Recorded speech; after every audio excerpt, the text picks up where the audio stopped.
நேற்று இரவு டத்தரன் பண்டான் பிரீமா ஜலன் பண்டான் பிரீமாவில் அமைந்துள்ள லோட்டஸ் பேரங்காடியின் வாகன நிறுத்தும் இடத்தில் ஏற்பட்ட தீ விபத்தில் டொயோட்டா வெல்ஃபயர் உட்பட 3 வாகனங்கள் எரிந்து சேதமடைந்தன.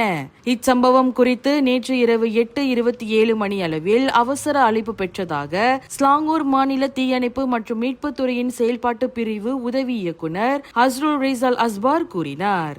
உடனே பண்டான் இண்டா மற்றும் அம்பாங் தீயணைப்பு நிலையங்களை சேர்ந்த 14 வீரர்கள் அடங்கிய குழுவினர் சம்பவ இடத்திற்கு விரைந்து தீயை கட்டுப்படுத்தும் பணியில் ஈடுபட்டனர்.